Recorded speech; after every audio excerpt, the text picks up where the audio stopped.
Đại chúng thân mến, có bao giờ quý vị cảm thấy lòng mình bị oán thù, giận hờn hay nặng nề vì những người từng làm tổn thương? Hôm nay, tôi sẽ cùng quý vị khám phá bí quyết của Địa Tạng Vương Bồ Tát, cách hóa giải oán thù bằng lòng đại bi vô lượng, để tâm nhẹ nhàng, đời sống an nhiên.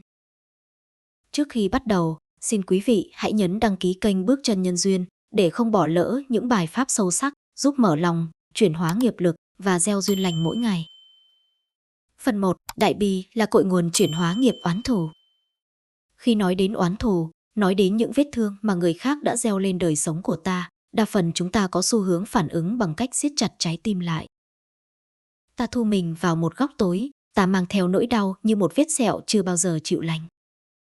Có khi ta không nói ra, nhưng ta nhớ rất rõ ai là người đã khiến mình rơi vào chỗ đau như thế.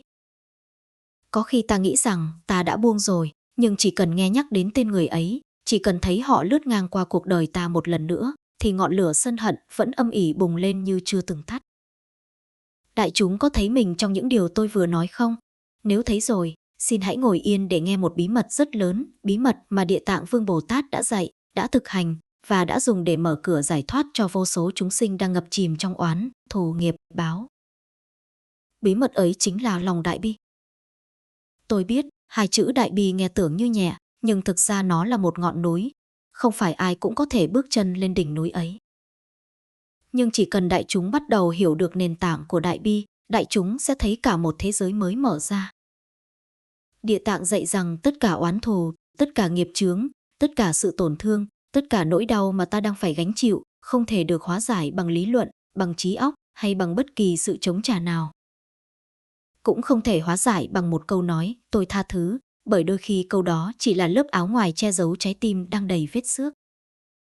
Chỉ có một thứ có thể thật sự chuyển hóa những điều ấy, đó là đại bi, lòng thương rộng lớn đến mức bao trùm cả những người từng làm tổn thương ta. Đại chúng thử nghĩ xem, một người có thể ghét ta, có thể đánh ta, có thể nói xấu ta, có thể làm hại ta, nhưng nếu ta nhìn họ với sự hiền hòa, với sự thấu hiểu rằng người đang làm hại ta là người đang khổ, thì tâm ta có còn nổi sóng như trước không? Nếu ta thấy rõ rằng sự sân hận của họ chỉ là sự biểu lộ của một nội tâm đầy thương tích, thì ta còn cảm thấy bị xúc phạm như trước không? Hay ta sẽ thấy giống như mình đang nhìn một đứa trẻ đang khóc vì đau và ta chỉ muốn đưa tay dỗ dành. Thưa đại chúng, đây không phải triết lý xa xôi, đây là sự thật mà những ai từng bước chân sâu vào đạo đều hiểu. Địa Tạng không bao giờ chống trả oán bằng oán. Ngài không dùng trí hơn thua để hóa giải nghiệp báo. Ngài chỉ dùng một thứ duy nhất, đại bi. Nhưng điều quan trọng là đại bi không phải yếu đuối. Đại bi không phải nhu nhược. Đại bi là sức mạnh lớn nhất của người tỉnh thức. Một người nóng giận thì gào lên, một người yếu đuối thì khóc, một người trốn tránh thì im lặng, nhưng một người mạnh mẽ thật sự thì dùng lòng thương để đối diện với tất cả. Đó là cảnh giới mà Địa Tạng muốn đưa chúng ta tới, đặc biệt là những ai đang chìm trong những mối oán thù kéo dài từ đời này sang đời khác. Và đại chúng có biết vì sao Ngài dạy điều ấy không? Vì khi ta ôm oán thù, ta là người bị kẹt lại. Người làm tổn thương, ta có thể đang sống cuộc đời họ, chẳng nhớ đến ta nữa. Nhưng chính ta thì ngày nào cũng giữ nỗi đau ấy trong lòng. Ta nuôi nó, ta nói chuyện với nó, ta xây dựng cả một nhà giam trong tâm mình để nhốt chính mình cùng với oán hận. Và Địa Tạng muốn phá nhà giam đó, giải thoát cho chúng ta. Thưa đại chúng, tôi muốn kể một câu chuyện. Có một người đến gặp một vị thầy và nói, con bị người ta lừa, con đau lắm, con hận lắm, con không thể tha thứ được. Thầy hãy dạy con cách nào để con thắng họ. Vị thầy nói, con muốn thắng họ à? Người ấy gật đầu. Vị thầy đáp, chỉ có một cách để thắng, đó là đừng để tâm con thua. Người kia ngơ ngác, sao gọi là tâm con thua? Vị thầy mỉm cười, nếu con để tâm mình bị cột trói bởi oán giận, thì dù người kia ở đâu, dù họ có nhớ đến con hay không, con vẫn đang là kẻ thua cuộc. Chỉ khi nào con dùng lòng thương để nhìn sự việc, con mới là người chiến thắng, vì tâm con tự do. Đại chúng thấy không? Mọi oán thù đều là cánh cửa dẫn ta đến đau khổ, còn lòng đại bi là cánh cửa dẫn ra ánh sáng. Khi ta mở được cánh cửa ấy, oán thù không cần ta kéo mới tan, nghiệp chướng không cần ta đẩy mới nhẹ. Tâm đại bi tự nó có sức mạnh chuyển hóa. Đó là lý do mà Địa Tạng nói, ở nơi nào còn oán thù, nơi ấy chưa có trí tuệ. Ở nơi nào có đại bi, nơi ấy oán thù không thể sống. Khi đại chúng hiểu điều này, đại chúng sẽ bắt đầu thấy rằng oán thù không phải thứ để chiến đấu. Oán thù là thứ để soi chiếu. Và khi soi chiếu bằng ánh sáng đại bi, nó tự rơi, tự tan, tự biến mất như sương mù trước mặt trời. Nếu lời pháp này chạm đến tim đại chúng, tôi mong đại chúng hãy dành 1 giây để đăng ký kênh Bước Chân Nhân Duyên để lan tỏa thêm những giáo pháp nhiệm màu của Địa Tạng. Đại chúng cũng có thể nhấn like và chia sẻ để gieo thêm nhân lành cho vô lượng người khác đang chìm trong khổ đau. Mỗi hành động nhỏ là một công đức lớn, và tôi cảm ơn đại chúng vì điều đó. Phần 2. Thấy rõ nhân quả để buông oán. Đại chúng thân mến, khi bước sang phần thứ 2 của bài pháp này, tôi muốn đại chúng thả tâm mình ra thêm một chút nữa, mở rộng lòng bàn tay, mở rộng hơi thở và mở rộng cả nhận thức của chính mình. Bởi vì ý nghĩa mà chúng ta chuẩn bị đi vào thấy rõ nhân quả để buông oán chính là chiếc chìa khóa lớn thứ 2 mà Địa Tạng đã trao cho chúng sinh để thoát khỏi trói buộc của đau khổ. Thưa đại chúng, oán thù là một cảm xúc rất mạnh, nhưng nhân quả thì mạnh hơn. Chúng ta đau là vì ta chỉ nhìn vào bề mặt của sự việc. Ta chỉ nhìn vào hành động và lời nói của người kia trong kiếp này. Ta không nhìn thấy được gốc rễ thật sự nằm ở đâu. Và Địa Tạng Vương Bồ Tát dạy, nếu không thấy nhân quá khứ, không hiểu quả hiện tại, nếu không thấy nhân hiện tại, không biết quả tương lai. Tôi muốn đại chúng nghe câu này thật chậm, thật sâu, để từng chữ thấm vào tâm từng người. Bởi khi ta nhìn được vào nhân của những điều đã xảy ra, ta sẽ không còn tự hỏi tại sao họ lại đối xử với tôi như vậy. Mà ta sẽ tự khởi lên một câu hỏi quan trọng hơn, có sức chuyển hóa lớn hơn. Tôi đã từng làm gì để hôm nay phải học bài học này? Nghe có vẻ khó chịu, phải không đại chúng? Bởi cái tôi của chúng ta luôn nghĩ rằng mình là người bị hại. Ta thấy mình là nạn nhân của hoàn cảnh, của người khác, của xã hội. Nhưng nhân quả không đứng về phía ai. Nhân quả chỉ vận hành. Giống như một hạt giống được gieo xuống đất, nó sẽ nảy mầm đúng mùa, đúng duyên, đúng thời, không vì ta ghét hay ta thương mà nó thay đổi. Và nhân quả trong đời sống cũng vậy, nó không thiên vị, nó không nói ai đúng, ai sai, nó chỉ đưa đến cho ta đúng bài học ta cần học. Đại chúng thử nghĩ xem. Có khi người ta đối xử rất tử tế với người khác, nhưng lại rất tệ với ta. Vì sao? Có khi người ấy tốt với cả thế giới, nhưng lại nặng lời chỉ với một mình ta. Vì sao? Có khi giữa đám đông, họ chọn ta để gây tổn thương. Vì sao? Không phải vì ta kém cỏi, không phải vì ta đáng bị như vậy. Mà vì ta và họ có một mối nhân nào đó chưa tròn, và đời này là cơ hội để ta hóa giải. Địa Tạng dạy, tất cả những ai làm ta đau trong đời này đều là những người từng cùng ta vay, trả, thương, ghét, hợp, tan từ vô lượng kiếp. Vậy nên, khi ta hiểu rằng họ đang chỉ là hiện thân của một nhân cũ, ta sẽ thấy nhẹ. Không phải họ ghét ta, không phải họ muốn tàn nhẫn với ta. Mà chỉ là nghiệp đang đến đúng lúc để ta trả, đúng lúc để ta học, đúng lúc để ta buông. Thưa đại chúng, có người nói với tôi. Thầy ơi, con đâu có làm gì họ đâu mà họ hại con. Tôi nhìn họ và hỏi. Còn chắc là con nói về đời này thôi phải không? Đó chính là điểm mấu chốt. Nhiều người trong chúng ta có trí nhớ chỉ kéo dài mấy chục năm của một kiếp sống. Nhưng nghiệp nhớ lâu hơn chúng ta. Nghiệp ghi lại từng hành động, từng lời nói, từng cái nhìn, từng sân hận của ta qua vô số kiếp, và nó không quên. Địa Tạng Vương Bồ Tát nhìn thấu tất cả những điều ấy. Ngài thấy rõ nhân duyên của từng chúng sinh, thấy rõ những sợi dây oan trái nối từ kiếp này đến kiếp khác, và vì vậy Ngài mới dạy chúng ta rằng thấy nhân mà buông oán, hiểu quả mà không trách hờn, biết duyên mà rộng mở lòng. Đại chúng thử lắng lòng xuống. Nếu có ai trong đời này đã từng khiến đại chúng đau đến bật khóc, đau đến mất ngủ, đau đến không thể tha thứ, thì tôi mời đại chúng nhìn họ bằng cách nhìn này. Họ chính là người mang đến cho ta cơ hội để trả một phần nghiệp xưa. Nếu không gặp họ, không ai giúp ta quên đi món nợ ấy. Nếu không gặp họ, ta lại phải mang món nợ ấy qua đời sau. Nếu không gặp họ, ta không thể học bài học buông xả và mở lòng. Tôi biết, nghe như vậy, nhiều người sẽ hỏi. Vậy còn nỗi đau của con thì sao? Nó có được tôn trọng không? Thưa đại chúng, nỗi đau của ta rất thật, nhưng nỗi đau ấy chính là phần quả của nhân nhiều đời. Khi ta hiểu điều đó, ta sẽ thấy được nhẹ đi. Không phải vì ta phủ nhận nỗi đau, mà vì ta biết nó đang giúp ta chấm dứt một vòng lặp. Một người hiểu nhân quả sẽ không oán trách quá lâu. Không vì oán trách mà trói buộc mình vào khổ. Không để người khác bước vào đời mình như một kẻ phá hoại, mà xem họ như một người mang bài học đến giúp ta trưởng thành. Đó là lý do khi hiểu nhân quả, ta buông oán rất tự nhiên, không phải buông bằng lý trí, mà buông bằng trí tuệ, không phải buông bằng sự cố gắng, mà buông bằng sự sáng tỏ. Khi tâm ta sáng, ta tự buông. Khi tâm ta mở oán tự rơi. Khi tâm ta thấy nhân duyên, thổ tự tan. Nếu đại chúng cảm nhận được phần giáo pháp này đang làm tâm mình nhẹ từng chút một, tôi xin đại chúng hoan hỷ nhấn đăng ký kênh Bước Chân Nhân Duyên. Để chúng ta còn gặp nhau trong những phần tiếp theo, nơi còn nhiều điều sâu sắc hơn nữa đang đợi đại chúng. Xin đại chúng cũng nhấn like và chia sẻ như một hành động giúp gieo thêm nhân thiện cho người khác được nghe pháp. Phần 3. Hiểu rằng kẻ làm hại ta chỉ là người đang khổ.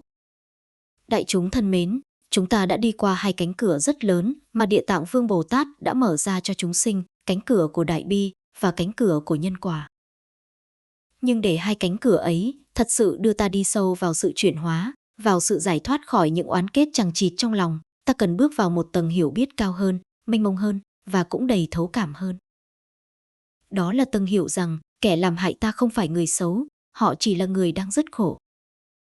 Thưa đại chúng, trong đời này, chúng ta rất dễ quy kết, ai làm ta đau ta cho là người ác. Ai phản bội ta ta gọi là kẻ xấu, ai tổn thương ta ta xem như thù nhân, nhưng Địa Tạng không nhìn chúng sinh bằng cách nhìn ấy. Ngài nhìn bằng đôi mắt của sự thấu hiểu, bởi vì Ngài thấy rõ bên trong mỗi chúng sinh đều có một nỗi khổ nào đó mà chính họ không đủ tuệ để tháo gỡ. Tôi muốn đại chúng nghe thật chậm câu này. Một người hạnh phúc không đi làm tổn thương ai. Chỉ người đang đau mới đi làm đau người khác. Khi một người đầy thương tích bên trong, khi họ chứa quá nhiều sân hận, quá nhiều áp lực, quá nhiều sợ hãi, họ buộc phải giải tỏa bằng cách phóng những mũi tên ấy ra bên ngoài. Và đôi khi, ta trở thành người đứng trên hướng đi của những mũi tên ấy. Ta không phải mục tiêu, ta chỉ vô tình đứng đúng nơi họ bắn đau thương ra. Thưa đại chúng, người làm ta đau không phải đang mạnh. Họ đang yếu. Họ yếu đến mức không đủ năng lực ôm lấy nỗi đau của chính họ. Người sân hận không phải đang tự tin. Họ đang sợ. Sợ bị tổn thương, sợ bị xem thường, sợ bị bỏ rơi, sợ không đủ giá trị. Người chửi ta, nhục mạ ta, gây khó khăn cho ta không phải đang hơn ta. Họ đang thua cuộc với chính tâm mình. Họ bị chính sân hận điều khiển, bị chính nỗi khổ sai khiến bị chính vô minh dẫn dắt.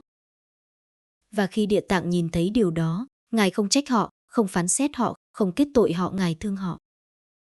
Đó là cái nhìn mà một người đang học theo Địa Tạng cần tập. Đại chúng thử nhìn một người đang la hét, nóng giận, chửi mắng, bạo lực, ta thường phản ứng bằng cách sợ họ hoặc ghét họ. Nhưng nếu ta nhìn sâu, ta sẽ thấy một trái tim đang rách, đang đầy vết thương, đang không biết nương tựa vào đâu. Một trái tim thiếu tình thương thì nó luôn buộc phải chống trả với đời. Một trái tim thiếu ánh sáng thì nó luôn hành xử trong bóng tối. Nếu đại chúng đã từng chứng kiến một người đau răng dữ dội, nhức đến mức không chịu nổi, đại chúng sẽ thấy họ trở nên cáu gắt, khó chịu, dễ nổi nóng. Nhưng sâu bên dưới, họ không hề ác, họ chỉ đang đau. Người làm tổn thương ta cũng như vậy, chỉ có điều nỗi đau của họ nằm trong tâm, nên ta không nhìn thấy. Vậy nên, Địa Tạng dạy chúng ta cách nhìn người làm đau mình bằng một câu rất nổi tiếng. Thương họ trước khi trách họ. Thưa đại chúng, tôi biết điều này có thể khó. Bởi khi ta bị tổn thương, phản ứng tự nhiên là tự bảo vệ mình. Nhưng tôi muốn hỏi đại chúng một câu. Nếu một người đang chìm trong biển khổ, đại chúng có đẩy họ xuống sâu hơn hay đưa tay kéo họ lên? Chúng ta thường nói ta học theo Phật, học theo Bồ Tát. Vậy thì đây chính là lúc ta thực tập điều ấy. Nhìn người làm tổn thương ta và tự hỏi. Họ đang đau đến mức nào mà phải làm như thế? Có khi họ bị tổn thương từ tuổi thơ. Có khi họ bị người khác phản bội quá sâu. Có khi họ lớn lên trong môi trường đầy bạo lực. Có khi họ chưa từng được thương, nên họ không biết thương ai. Có khi họ tự ghét bản thân, nên hành động của họ chỉ là phản chiếu của nỗi ghét ấy. Địa Tạng nhìn thấy tất cả. Và Ngài dạy chúng ta dùng cách nhìn ấy để mở lòng. Không phải mở lòng để chấp nhận hành vi sai trái, mà mở lòng để không tự đầu độc chính mình bằng oán hận. Thưa đại chúng, có một lần tôi gặp một người phụ nữ đến chùa với đôi mắt đỏ hoe. Bà kể rằng con trai bà bỏ nhà, nghiện ngập, nặng lời, thậm chí lấy tiền của mẹ. Bà nói, con hận nó lắm thầy ơi, nhưng con lại thương nó. Mà thương thì đau, đau thì hận, con không biết phải làm sao. Tôi nhìn bà và nói, nó không hại con đâu, nó chỉ không biết cách thoát ra khỏi khổ đau của chính nó. Con đừng ghét cái khổ đang biểu hiện qua nó. Khi hiểu được điều này, đại chúng sẽ thấy tâm mình mềm lại, không phải mềm vì yếu, mà mềm vì sáng, mềm vì trí tuệ, mềm vì hiểu. Một người đang khổ không cần thêm oán trách. Họ cần một người hiểu được rằng nỗi khổ ấy đang điều khiển họ. Và nếu ta hiểu được điều đó, ta là người được giải thoát đầu tiên. Khi ta hiểu rằng họ đang khổ, ta không còn tức. Khi ta hiểu rằng họ đang yếu, ta không còn sợ. Khi ta hiểu rằng họ đang lạc lối, ta không còn oán. Tâm ta tự nhàng, và oán thù tự rơi xuống như một chiếc lá khô cuối mùa. Nếu giáo pháp trong phần này giúp đại chúng mở được một góc nhìn mới, xin đại chúng hoan hỷ nhấn đăng ký kênh Bước Chân Nhân Duyên để chúng ta còn cùng nhau khai mở những phần tiếp theo. Hãy nhấn like và chia sẻ để gieo duyên lành cho nhiều người đang thật sự cần nghe điều này. Mỗi sự lan tỏa là một hành động cứu khổ đúng nghĩa. Phần 4. Dấu hiệu chuyển hóa khi tụng kinh Địa Tạng. Khi hành trì một thời gian đủ sâu, tâm bạn sẽ bắt đầu xuất hiện những dấu hiệu chuyển hóa nhiệm màu.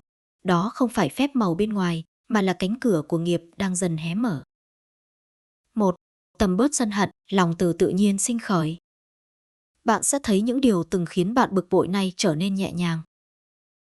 Những người từng làm tổn thương bạn, bạn nhìn họ bằng con mắt khác không còn oán trách, mà là thấu hiểu. Đó là dấu hiệu của tâm Địa Tạng đang sống dậy trong bạn. 2. Mối quan hệ gia đình mềm lại. Không nhất thiết là thay đổi lớn ngay lập tức. Nhưng bạn sẽ thấy những cuộc cãi vã giảm dần. Người nhà nói chuyện với bạn nhẹ hơn. Bầu không khí trong nhà bớt căng thẳng. Khi nghiệp hóa giải, trường năng lượng trong gia đình đổi khác. Và giấc ngủ trở nên an lành. Nhiều người chia sẻ rằng khi tụng kinh Địa Tạng, ngủ sâu hơn, giảm mộng xấu, không còn cảm giác nặng nề lúc nửa đêm. Tâm an thì thân an. Kinh Địa Tạng giúp bạn giảm dần những dao động nghiệp lực vô hình. 4. Trí tuệ sáng hơn, biết mình nên làm gì. Bạn không còn hoang mang như trước. Nhiều vấn đề tưởng như ngõ cụt tự nhiên có lối đi. Đó không phải may mắn. Đó là nghiệp thiện dần trổ quả, tâm sáng thì đường đời tự sáng. 5. Sự linh nghiệm xảy ra theo cách rất tự nhiên. Không phải kiểu màu sắc thần bí, mà là công việc trôi chảy hơn. Những người tốt xuất hiện đúng lúc. Cơ hội đến một cách bất ngờ nhưng hợp lý. Đây là quả lành từ tâm khiêm hạ, từ bi và sự kiên trì của bạn. Phần 5. Làm sao duy trì sự chuyển hóa này bền vững. Chuyển hóa không phải điều xảy ra một lần rồi giữ mãi. Nó giống như một ngọn lửa tâm linh muốn sáng lâu phải biết nuôi dưỡng đúng cách. Dưới đây là những phương pháp giúp bạn giữ vững sự an ổn và trí tuệ từ kinh Địa Tạng để cuộc sống đổi thay bền bỉ hơn. 1. Giữ lịch tụng đều, không cần nhiều, chỉ cần đúng. Nhiều người tu tập mạnh mẽ lúc đầu nhưng sau vài tuần thì hạ nhiệt. Cách bền nhất là 10 đến 15 phút mỗi ngày. Vào cùng một thời điểm. Dù bận cũng tụng vài trang hoặc chỉ trì danh. Quan trọng nhất là duy trì, không phải làm nhiều rồi nghỉ. Tâm bạn giống đất, tưới đều mới xanh lâu. Hay giữ tâm khiêm hạ và biết ơn. Không phải mình chuyển hóa là giỏi. Không phải mình linh ứng là cao. Tất cả đều từ nghiệp thiện, từ nguyện lực Địa Tạng và từ công phu khiêm tốn của chính mình. Càng biết ơn phước càng lớn. Càng khiêm hạ, chuyển hóa càng bền. 3. Giảm bớt những thứ làm tâm mình nhiễu. Chuyển hóa sẽ không giữ được nếu bạn để tâm mình bị sân hận, ganh tị, nói lời tổn thương, môi trường độc hại, mạng xã hội tiêu cực. Hãy coi tâm mình như chén nước trong. Gieo mỗi ngày một giọt sạch, nước sẽ trong. Gieo một giọt mực, cả chén đổi màu. 4. Phát tâm giúp người, càng giúp, phước càng sinh. Không cần làm điều lớn. chỉ cần nói lời nhẹ với người thân, giúp ai đó trong khả năng, thành tâm hồi hướng cho người đã khuất, chia sẻ pháp lành khi thích hợp. Địa tạng hạnh chính là giúp đỡ và cứu khổ. Khi bạn làm điều này, tâm bạn hòa vào nguyện lực của Ngài, phước sinh liên tục. 5. Nhìn lại bản thân mỗi 7 đến 14 ngày. Tự hỏi, mình đã bớt nóng chưa? Mối quan hệ nào trong nhà mình đã hòa hơn? Mình ngủ ngon hơn chưa? Mình có bớt chấp vào cái tôi không? Những câu hỏi này giúp bạn thấy sự tiến bộ và giữ lửa tu tập. 6. Không cầu linh ứng, chỉ cần chân thành. Chuyển hóa mạnh nhất đến khi bạn không mong cầu điều gì mà chỉ tụng với lòng biết ơn, bình an. Nguyện cứu mình, cứu thân, cứu người đã khuất. Chính cái tâm không cầu mà đủ giúp công đức bền vững. 7. Luôn hồi hướng. Dù tụng ít hay nhiều, chỉ cần cuối buổi nói một câu. Nguyện đem công đức này hồi hướng cho tất cả chúng sinh và gia đình con đều được bình an. Hồi hướng là khóa niêm phong công đức. Không hồi hướng, công đức dễ tán. Phần 6. Những sai lầm khiến việc tụng kinh Địa Tạng bị giảm hiệu lực. Thưa đại chúng, khi chúng ta tụng kinh Địa Tạng, năng lực chuyển hóa của kinh không nằm ở số trang, không nằm ở tiếng tụng lớn hay nhỏ, cũng không nằm ở nhang đèn rực rỡ hay lễ phẩm nhiều ít. Sức mạnh của kinh nằm ở tâm người tụng, nhưng rất nhiều người trong quá trình tu tập đã vô tình mắc những sai lầm khiến công phu giảm đi, hiệu quả yếu lại và oán thù trong tâm không những không tan mà đôi khi còn nặng thêm. Tôi xin chia sẻ để đại chúng tránh, để con đường tu được nhẹ nhàng và sáng tỏ hơn. Sai lầm thứ nhất là tụng kinh trong tâm trạng nóng nảy, mong cầu hoặc vội vàng. Có nhiều người lên bàn Phật khi tâm đầy bực bội, vừa tụng vừa nhớ chuyện ai đó làm mình tổn thương, miệng thì tụng mà lòng thì tức. Như vậy, không thể cảm được năng lực đại bi của Bồ Tát, vì lòng đại bi chỉ đi vào khi tâm mình mềm lại. Người tụng kinh trong sự căng thẳng cũng giống như người muốn múc nước trong mà tay lại khuấy liên tục. Nước không bao giờ lặng, hình bóng chân lý không bao giờ hiện. Sai lầm thứ hai là tụng kinh vì sợ hoặc vì muốn tránh họa. Nhiều người chỉ tụng khi gặp nạn, khi bệnh tật, khi gia đình bất hòa, khi bị oan trái bủa vây.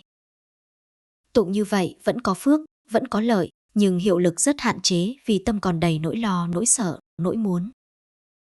Tụng kinh Địa Tạng, nếu xuất phát từ tâm biết ơn, tâm thương, tâm muốn cứu cha mẹ, độ người thân và tự chuyển nghiệp thì sức mạnh tăng gấp bội. Nhưng tụng vì sợ thì cái sợ ấy che mất sự vi diệu của kinh. Sai lầm thứ ba là tụng mà không thật sự hiểu lời kinh, chỉ đọc cho xong, đọc nhanh, đọc như chạy đua với thời gian. Kinh không phải bài hát, cũng không phải một sự kiện phải hoàn thành. Kinh là con đường. Tụng nhanh mà tâm không thấm vào đâu thì như người đi qua vườn hoa, nhưng bước vội vàng nên không kịp thấy hương sắc. Trong mỗi câu kinh Địa Tạng đều có những tầng ý sâu sắc về nhân quả, về tâm, về chí nguyện cứu độ của Ngài. Nếu chỉ đọc mà không hiểu thì ánh sáng ấy không thể đi vào trong lòng mình. Sai lầm thứ tư là tụng kinh mà tâm còn chứa nhiều chấp trước, nhiều phán xét, nhiều hơn thua. Đại chúng thử để ý, khi mình còn nghĩ người đó sai, người kia đáng trách, họ làm tôi tổn thương, thì miệng tụng kinh Địa Tạng mà tâm lại đang tạo thêm định kiến. Oán thù sẽ không tan trong một trái tim vẫn đang đốt lửa. Khi tụng, ta chỉ cần đặt một câu hỏi, trong câu chuyện này, tôi có thể buông điều gì? Câu hỏi ấy đủ để mở cánh cửa chuyển nghiệp. Sai lầm thứ năm là tụng kinh nhưng không hành theo, tụng xong là hết. Người tụng kinh Địa Tạng mà không tu đức Địa Tạng thì giống như người nhìn gương mà không soi thấy mình. Chúng ta tụng hạnh cứu khổ của Ngài, nhưng lại để người thân đau vì lời nói mình, tụng tâm đại bi của Ngài. Nhưng vẫn để trong lòng sự khó chịu, sự hơn thua, tụng lời Ngài dạy về hiếu, nhưng đôi khi quên nói với cha mẹ một câu tử tế. Kinh chỉ chuyển được khi ta thực hành từng chút, một lời nhẹ, một ý thiện, một việc nhỏ cũng là tu kinh Địa Tạng. Sai lầm thứ 6 là không giữ giới khẩu. Đại chúng, giới khẩu quan trọng lắm. Dù tụng kinh mỗi ngày nhưng lại thường xuyên nói xấu, nói lời tổn thương, mắng người trong nhà hay phán xét người khác thì công đức bị giảm rất nhiều. Không phải do Phật phạt mà do nghiệp tự tạo. Lời nói giống như dao hai lưỡi, có thể mở lối, cũng có thể cắt đứt phước báu của chính mình. Khi miệng giữ được thanh tịnh, câu kinh mới có đất để gieo. Sai lầm thứ 7 là tụng kinh mà không hồi hướng. Đại chúng nên nhớ, hồi hướng là khóa giúp công đức không bị thất thoát. Có người tụng xong đứng lên đi luôn, hoặc chỉ lẩm bẩm qua loa. Tụng bao nhiêu cũng tốt, nhưng nếu không hồi hướng, công đức dễ bị tản ra, giống như nước đổ mà không gom vào dòng. Một lời hồi hướng chân thành, nguyện đem công đức này cầu cho tất cả chúng sinh an vui, gia đình con bình an, oán thù sớm hóa giải, chính là năng lực giữ lại phước báu. Sai lầm thứ 8 là so sánh công phu của mình với người khác. Người hành trì quan trọng nhất là sự chân thật. Không nên nghĩ người kia tụng nhiều mình tụng ít, người kia linh, mình chậm. Mỗi người có nghiệp riêng, căn duyên riêng. Càng so sánh, tâm càng loạn, công càng giảm. Tụng kinh là để thắng chính mình chứ không phải hơn ai cả. Sai lầm cuối cùng, và là sai lầm lớn nhất, là nghi ngờ. Khi nghi, năng lực của kinh yếu đi phân nửa. Khi tin, lời kinh thành lửa sáng. Kinh Địa Tạng không bao giờ thất hứa. Chỉ có chúng ta đôi khi chưa đủ mở lòng để nhận. Người tu mà còn nghi thì như người trồng cây mà mỗi ngày đào lên xem rễ đã mọc chưa. Làm sao cây sống? Phần 7. Nghi thức thực hành Địa Tạng giúp hóa giải oán thù nhanh và đúng nhất.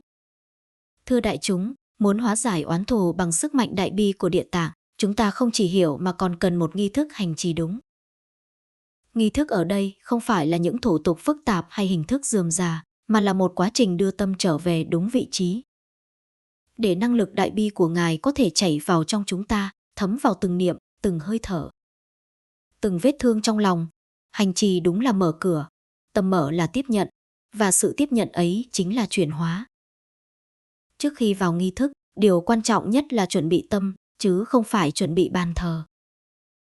Đại chúng có thể hành trì ở bất kỳ đâu, một góc phòng, cạnh chiếc giường, trong không gian nhỏ, thậm chí trong lòng khi ngồi yên. Nhưng tâm phải được đặt trong trạng thái tạm buông, nghĩa là buông lo nghĩ, buông trách móc, buông mong cầu kết quả. Vì khi còn mong cầu thì tâm đã căng, mà tâm căng thì nguyện lực của Bồ Tát khó đi vào. Tôi thường khuyên người mới hành trì hãy nhắm mắt một chút, đặt một tay lên ngực và nói thầm, con xin được trở về chính mình. Chỉ một câu như vậy cũng khiến tâm lắng lại rất nhiều. Sau khi tâm đã an, chúng ta mới bắt đầu mở lời thỉnh nguyện. Lời thỉnh không cần hoa mỹ, chỉ cần chân thành.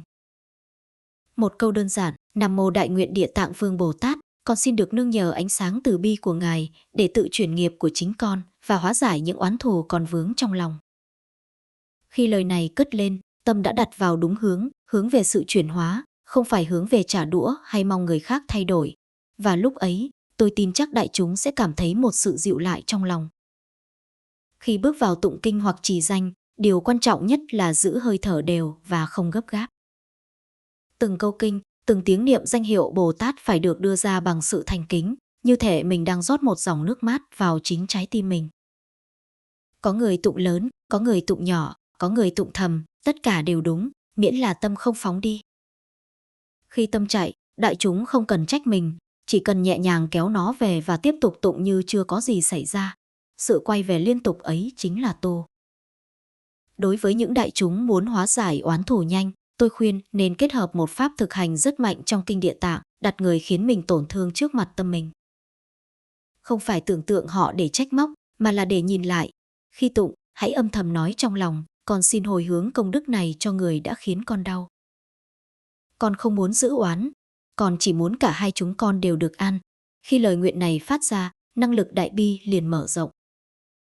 Vì oán thù không thể tan khi một bên còn đóng cửa, chỉ khi mình mở cửa trước, ánh sáng mới có đường đi vào. Sau thời tụng, đại chúng nên ngồi yên 3 đến 5 phút, không đứng lên vội. Đây chính là lúc công đức lắng xuống như bụi vàng trong nước. Ngồi yên để hơi thở trở lại bình thường và để những lời kinh vừa đọc có thời gian thấm vào lòng. Trong lúc ấy, hãy để tâm nói một câu, con cảm ơn Ngài. Con mong tâm này được mềm thêm mỗi ngày. Đừng coi nhẹ giây phút ấy. Đó chính là thời điểm chuyển hóa mạnh nhất. Cuối cùng, hồi hướng là điều không thể thiếu. Hồi hướng không phải nghi lễ, mà là sự khẳng định hướng đi tâm linh của mình. Chỉ cần nói, nguyện đem công đức này hóa giải tất cả oán thù trong đời con và trong các đời quá khứ. Nguyện cho người đã từng làm con tổn thương cũng được bình an và sáng trí. Khi đại chúng hồi hướng như vậy, chính lòng đại bi đang tuôn chảy. Và Địa Tạng là biểu tượng của lòng đại bi tuyệt đối, nên khi tâm ta chạm vào bi tâm của Ngài, sự chuyển hóa trở nên nhanh và sâu hơn rất nhiều. Thưa đại chúng, nghi thức không nằm ở nghi, mà nằm ở thức, không nằm ở hình mà nằm ở tâm. Khi ta hành trì với tâm thành, khi ta tụng bằng tấm lòng biết ơn, khi ta nguyện bằng trái tim mềm mại, thì mỗi buổi tụng kinh trở thành một lần gỡ nút, một lần tháo khổ, một lần mở cửa. Và oán thù, dù sâu mấy, cũng sẽ tan dần như sương dưới ánh mặt trời. Thưa đại chúng, tránh được những sai lầm này thì con đường tu tập sẽ như dòng nước chảy yên, không bị những viên đá vọng tưởng làm đục. Khi tâm trong, kinh vào; khi tâm sạch, nghiệp tan; khi tâm rộng, oán thù tự giải. Phần 8. Làm sao biết oán thù đã thực sự được hóa giải? Đại chúng thân mến, nhiều người trong chúng ta tụng kinh Địa Tạng, trì danh Bồ Tát hàng ngày, hành trì đủ lâu nhưng vẫn tự hỏi liệu oán thù trong lòng mình đã thật sự được hóa giải chưa? Đây là câu hỏi quan trọng, bởi nếu không biết, chúng ta dễ bị nản, dễ chán, hoặc vô tình nghĩ rằng nỗ lực của mình vô ích. Địa Tạng Vương Bồ Tát dạy rằng sự hóa giải oán thù không đến từ lời nói, không đến từ hình thức, mà đến từ tâm mình thực sự thay đổi. Và khi thay đổi, sẽ có những dấu hiệu rõ ràng, nhưng tinh tế, mà chỉ người thực sự lắng nghe tâm mới nhận ra. Điều đầu tiên, đại chúng sẽ nhận thấy là tâm không còn phản ứng mạnh mẽ với người từng làm tổn thương mình. Trước đây, chỉ cần nhắc đến tên, hình ảnh hay hành động của họ là tim ta thắt lại, lửa sân hận bùng lên. Khi oán thù thật sự được hóa giải, sự nhói đau ấy giảm dần, ta có thể nghĩ về họ mà không còn cảm giác bức bối, không còn muốn trả thù hay giận dữ. Ta thấy họ như những con người bình thường, cũng đang mang nghiệp của mình, cũng đang chịu khổ như bao người khác. Đây là dấu hiệu đầu tiên và mạnh mẽ nhất. Điều thứ hai, đại chúng sẽ nhận ra tâm mình mở rộng, lòng mình mềm hơn với tất cả mọi người, không chỉ riêng kẻ từng gây tổn thương. Khi oán thù được hóa giải, sự giận hờn không chỉ giảm với người kia, mà còn lan sang những mối quan hệ khác. Một bực dọc nhỏ, một lời nói nặng, một sự khó chịu trước đây từng khiến bạn bực mình, giờ cũng trở nên nhẹ nhàng, không làm tâm mình xáo trộn. Đây chính là sức mạnh của lòng đại bi thực sự đã thấm sâu. Điều thứ ba, bạn sẽ thấy nghiệp lực trong đời sống thay đổi. Những sự việc tưởng chừng không may, những người hay tình huống làm mình khó chịu trước đây, bỗng nhiên trở nên trôi chảy hơn. Điều này không phải là phép màu bên ngoài, mà là tâm thanh tịnh đã điều chỉnh nghiệp lực. Khi tâm ta không còn chất chứa sân hận, ta không còn tạo thêm nghiệp xấu, và chính điều này khiến mọi thứ xung quanh trở nên nhẹ nhàng, êm ả hơn. Đây là dấu hiệu bên ngoài, nhưng xuất phát từ bên trong. Điều thứ tư, giấc ngủ và sức khỏe cải thiện rõ rệt.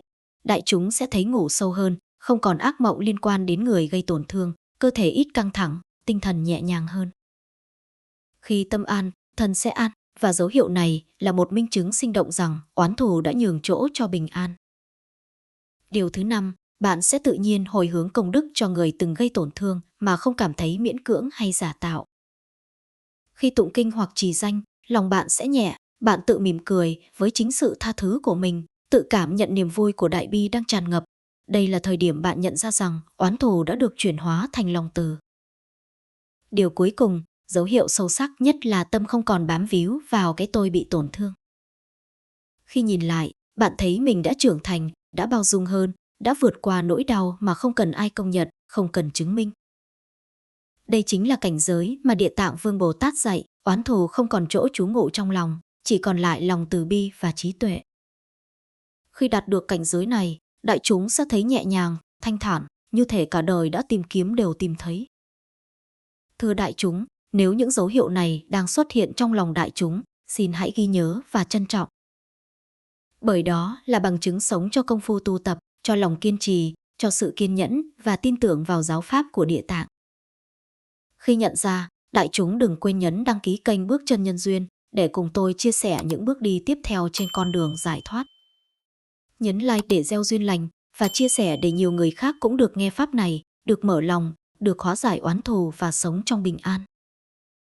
Phần 9. Cách duy trì lòng đại bi trong đời sống hàng ngày. Đại chúng thân mến, việc hóa giải oán thù qua tụng kinh Địa Tạng, trì danh Bồ Tát là một bước quan trọng. Nhưng bước tiếp theo còn quan trọng hơn, làm sao để lòng đại bi không chỉ là một trạng thái tạm thời trong chùa, trong nghi lễ, mà trở thành dòng chảy thường trực trong đời sống hàng ngày. Bởi đại bi không chỉ là tình thương với người thân, mà còn là sự rộng mở với tất cả chúng sinh, là năng lượng giữ cho tâm luôn nhẹ nhàng. Không sân hận, không oán thù, dù đối diện với khó khăn, với thử thách hay với người làm tổn thương mình.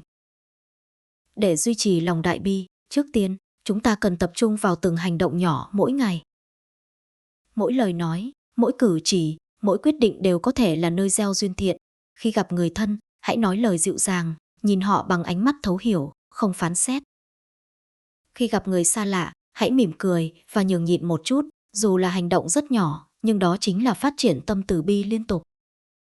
Tôi muốn đại chúng hình dung rằng, nếu mỗi ngày chúng ta nuôi dưỡng lòng đại bi qua từng chi tiết nhỏ, thì dần dần cả đời sống sẽ thấm đầy ánh sáng từ bi, mà không cần cố gắng gượng ép. Tiếp theo, tập nhận diện cảm xúc sân hận và buông bỏ ngay lập tức. Khi ta thấy sân hận, oán thù trỗi dậy, hãy không phản ứng theo nó, mà quan sát nó như một người khách lạ ghé thăm. Nhận diện mà không trói buộc, không phán xét, và nhẹ nhàng thở ra, thở vào, để cảm xúc ấy trôi qua. Mỗi lần thực hành như vậy, ta củng cố năng lực đại bi, giúp tâm không bị bủa vây bởi sân hận. Đây là cách Địa Tạng dạy để đại bi không còn nằm trên giấy, mà sống động trong từng nhịp thở. Đại chúng cũng nên thường xuyên thực hành hồi hướng công đức ngay cả với những việc thường nhật. Khi ăn cơm, khi làm việc, khi đi bộ, hãy phát một câu nhỏ trong lòng, nguyện đem công đức của việc này hồi hướng cho tất cả chúng sinh được bình an, cho oán thù trong lòng con được hóa giải. Khi thành thói quen, mọi việc bình thường nhất trong ngày đều trở thành phương tiện nuôi dưỡng đại bi, và tâm luôn giữ sự tỉnh thức, không sa vào sân hận hay hơn thua. Một cách khác, cũng quan trọng không kém, là nhìn thấy khổ đau nơi người khác như nơi chính mình. Khi đồng nghiệp mắc lỗi, khi người thân làm ta buồn, khi gặp kẻ thù cũ, hãy thử đặt mình vào vị trí của họ, nhìn thấy nỗi đau giới hạn, sự yếu đuối và bế tắc mà họ đang chịu. Khi tâm ta mở ra theo cách này, lòng đại bi sẽ trở nên tự nhiên, không gượng ép, không giả tạo, và tự động làm tan oán thù trong lòng. Cuối cùng, đại chúng hãy duy trì sự kiên nhẫn và kiên trì. Lòng đại bi không phải thứ hình thành chỉ trong một ngày, mà là kết quả của quá trình tu tập liên tục, trải qua thử thách, thất bại và trưởng thành. Mỗi khi ta gặp khó khăn, thấy sự bực bội hay nỗi đau từ người khác, hãy nhớ lại bài pháp Địa Tạng. Oán thù có thể tan nếu ta không nuôi dưỡng nó, lòng đại bi sẽ trỗi dậy nếu ta liên tục thực hành và nhắc nhở chính mình bằng chánh niệm. Kiên nhẫn chính là chìa khóa để đại bi trở thành bản năng, trở thành cách sống, chứ không còn là một trạng thái nhất thời. Thưa đại chúng, nếu đại chúng cảm thấy bài pháp này đang soi sáng tâm mình, đang giúp mở lòng để mỗi ngày sống với đại bi, tôi xin đại chúng hoan hỉ nhấn đăng ký kênh Bước Chân Nhân Duyên để chúng ta còn đồng hành cùng nhau trên con đường chuyển hóa oán thù thành từ bi. Xin nhấn like để gieo nhân thiện và chia sẻ để nhiều người khác cũng được mở lòng, được học cách giữ đại bi trong đời sống hàng ngày, từng hơi thở, từng bước đi. Phần 10. Kết hợp tâm niệm Địa Tạng và hành động đời thường để hóa giải oán thù trọn vẹn. Đại chúng thân mến, chúng ta đã đi qua 9 phần quan trọng, từ hiểu được bản chất của oán thù, nương theo lòng đại bi của Địa Tạng, tới thực hành và duy trì sự chuyển hóa trong đời sống hàng ngày. Giờ đây, chúng ta bước vào phần then chốt nhất, làm sao để kết hợp tâm niệm Địa Tạng với hành động đời thường, để oán thù không còn là gánh nặng mà biến thành sức mạnh cứu độ cho chính mình và cho mọi người. Thưa đại chúng, tâm niệm Địa Tạng là nền tảng tinh thần, là ánh sáng dẫn đường. Nhưng nếu chỉ giữ tâm niệm trong lòng mà không đi ra đời sống, nó giống như ngọn lửa bị che trong bình thủy tinh, sáng nhưng không sưởi ấm ai. Hóa giải oán thù trọn vẹn là khi tâm niệm trở thành hành động, và hành động được dẫn dắt bởi tâm niệm. Mỗi bước đi, mỗi lời nói, mỗi cử chỉ đều trở thành phương tiện nuôi dưỡng đại bi và trí tuệ, làm tan biến sân hận, thù hận, ganh ghét. Điều đầu tiên, khi gặp người đã làm tổn thương mình, thay vì phản ứng theo sân hận, hãy từ bi nhìn họ bằng ánh mắt hiểu khổ đau. Hãy nhắc trong lòng, họ đang khổ, họ chưa biết cách buông, họ cũng đang tìm bình an như tôi. Khi tâm niệm này kết hợp với hành động đời thường, một lời nói nhẹ nhàng, một cử chỉ nhường nhịn, một nụ cười hoặc một hành động giúp đỡ, thì oán thù không còn chỗ trú ngụ. Ta vừa hóa giải chính nghiệp cũ, vừa gieo nhân thiện cho hiện tại. Tiếp đến, trong gia đình và công việc, hãy biến mỗi xung đột nhỏ thành cơ hội thực hành. Khi ai đó cư xử không đúng ý, thay vì phản ứng, hãy hít thở, nhắc lòng về Bồ Tát Địa Tạng và hành động theo hướng từ bi, kiên nhẫn, lắng nghe, ôn tồn. Hành động ấy dù nhỏ, nhưng kết hợp với tâm niệm sâu sắc, có thể hóa giải những nút thắt lâu ngày và ngăn chặn oán thù lan tỏa. Đây là lúc niệm danh hiệu Địa Tạng và hành động đời thường đồng bộ, biến mỗi phút giây trở thành pháp tu sống động. Đại chúng cũng nên nhớ rằng phát tâm giúp người, ngay cả khi không ai biết, chính là cách hóa giải oán thù mạnh mẽ. Khi ta làm việc thiện một cách bí mật, tâm niệm địa tạng hướng đến việc cứu độ, lòng tự nhiên, mềm mại, sân hận không thể nảy sinh. Giúp người chính là gieo hạt đại bi, và khi hành động kết hợp tâm niệm, hạt ấy nở thành hoa trí tuệ và bình an. Một yếu tố quan trọng khác là tự quan sát tâm mỗi ngày. Khi cảm xúc sân hận hay oán thù trỗi dậy, hãy dừng lại, nhấc tâm niệm địa tạng và hành động một cách tỉnh thức. Hãy thử hỏi, lời nói này có làm tình hình tốt hơn không? Cử chỉ này có gieo thiện duyên không? Khi thực hành liên tục, ta nhận ra rằng oán thù không còn chi phối và hành động từ bi trở thành bản năng. Cuối cùng, đại chúng cần gắn kết tâm niệm, hành động và hồi hướng công đức. Mỗi việc làm lành, dù nhỏ, hãy hồi hướng, nguyện đem công đức này hóa giải tất cả oán thù, cho người và cho con được an vui, cho tất cả chúng sinh được bình an. Khi tâm niệm, hành động và hồi hướng đồng bộ, oán thù không chỉ được hóa giải trong tâm, mà còn trong đời sống, trở thành sức mạnh chuyển hóa chính cuộc đời mình và những người xung quanh. Thưa đại chúng, nếu bài pháp này giúp đại chúng nhìn thấy cách kết hợp tâm niệm và hành động đời thường để hóa giải oán thù trọn vẹn, tôi xin mời đại chúng nhấn đăng ký kênh Bước Chân Nhân Duyên để tiếp tục đồng hành trong những bài pháp sâu hơn. Nhấn like để gieo duyên thiện và chia sẻ để nhiều người khác cũng được mở lòng, được học cách sống với đại bi. Từng phút giây, từng hơi thở, từng bước đi trong đời. Khi thực hành như vậy, oán thù sẽ tan và cuộc sống sẽ tràn đầy bình an, từ bi và trí tuệ. Phần 11. Kết luận toàn bộ bài pháp và lời nhắn nhủ cuối cùng để củng cố lòng đại bi. Đại chúng thân mến, sau 9 phần trước, chúng ta đã cùng nhau khám phá con đường chuyển hóa oán thù bằng lòng đại bi theo giáo pháp của Địa Tạng Vương Bồ Tát. Từ những bước đầu là nhận diện và thấu hiểu bản chất oán thù, nương theo lòng đại bi để hóa giải. Đến những phương pháp thực hành, duy trì, kết hợp tâm niệm và hành động đời thường, tất cả đều nhằm một mục tiêu duy nhất. Làm cho tâm mình nhẹ nhàng, cho oán thù tan biến và cho cuộc đời mình cùng mọi người xung quanh được bình an, hạnh phúc, sáng suốt. Tôi muốn nhấn mạnh với đại chúng rằng, con đường này không chỉ là một bài học lý thuyết, mà là một lối sống, một phương pháp tu tập mà từng hơi thở, từng cử chỉ, từng lời nói đều có thể trở thành pháp tu. Khi ta mở lòng, khi ta đặt niềm tin vào Địa Tạng Vương Bồ Tát, khi ta kiên trì tụng kinh, trì danh, thực hành hạnh từ bi trong đời sống hàng ngày, từng bước nhỏ sẽ trở thành bước tiến vĩ đại. Oán thù không biến mất một cách thần kỳ, nhưng tâm mình sẽ thay đổi và thế giới xung quanh sẽ đổi thay theo sự chuyển hóa ấy. Đại chúng, trong suốt bài pháp này, tôi đã cùng đại chúng đi qua nhiều bước, nhiều cảnh giới, từ nhận diện sân hận, hiểu nghiệp lực, trải nghiệm dấu hiệu chuyển hóa, đến duy trì và củng cố đại bi, kết hợp hành động đời thường, và cuối cùng là nhận ra khi nào oán thù thật sự được hóa giải. Mỗi phần, mỗi lời nhắc, mỗi hướng dẫn đều nhằm làm sống động lòng đại bi trong chính tâm mỗi người, để không còn lý thuyết suông, mà là sức mạnh thực sự, giúp hóa giải mọi khổ đau và sân hận. Xin đại chúng hãy ghi nhớ, lòng đại bi không phải là một trạng thái tạm thời, mà là sự lựa chọn sống mỗi ngày. Nó xuất hiện trong từng lời nói, từng hành động, từng hơi thở, từng ánh mắt, từng quyết định.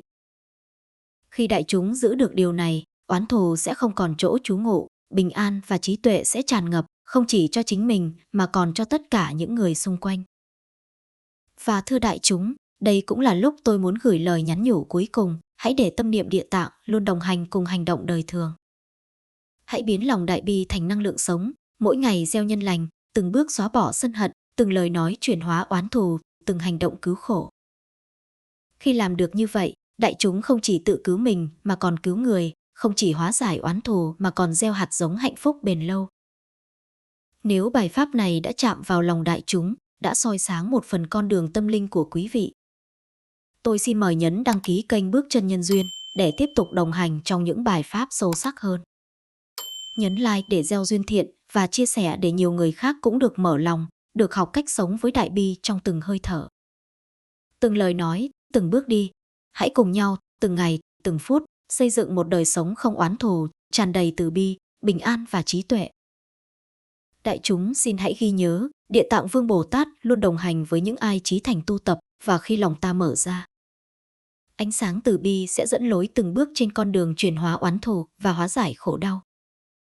Hãy để bài pháp này là ngọn đèn soi đường, và mỗi bước đi của đại chúng, dù nhỏ bé, cũng là một bước gieo duyên lành, nuôi dưỡng đại bi và trí tuệ.